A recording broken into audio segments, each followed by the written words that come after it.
Canton police say a pizzeria owner and his adult children face serious charges tonight for attacking a customer. It happened last week at Parada's Pizza as other customers watched in shock. Fox 5's Patty Pan joins us live tonight from Canton. And Patty, we understand part of this attack was caught on camera, right? Yeah, you know, Russ, just a crazy story to be telling our viewers about tonight. Police say there is surveillance video that captures a portion of the altercation inside the restaurant. But because it's evidence, they cannot release it. But they do add that it was enough to charge a pizzeria owner and his two sons with battery. Now, I do want to add that some of the pictures we're about to show our viewers may be graphic. The injuries are hard to ignore. Scratches to the hands, the arms, and the elbows. But worst of them all, probably this one, a bloody nose that appears could be broken. This 62-year-old Canton man, police say, was a customer at Parada's Pizza last week when an argument escalated into an assault.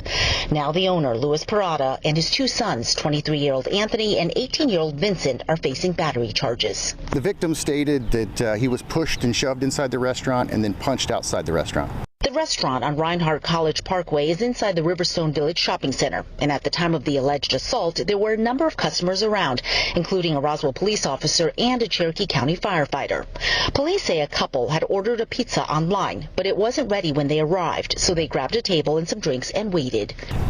From what I understand, the owner of the restaurant informed them that they were not allowed to eat their pizza that they had ordered to go in the restaurant, and at that point I think the altercation is that's what caused the altercation. According to the incident report, the male customer questioned the business policy, and the female owner eventually told the couple to leave. That's when the report goes on to say the male customer reportedly cursed at the female owner, and it quickly escalated from there. A number of witnesses say they saw the customer being dragged outside but didn't know why. Surveillance video from inside, according to the officer, appears to corroborate the story. By the time police got to the business just after 7, they say they found a man standing outside near his car, bleeding from the nose and a puddle of blood on the asphalt.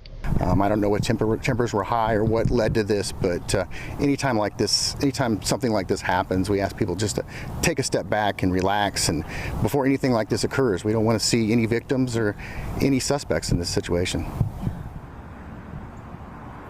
Again, this case is still under investigation. I do want to mention we tried to reach out to the victim. We are told that he does not want to talk to media, but we also understand he has hired an attorney.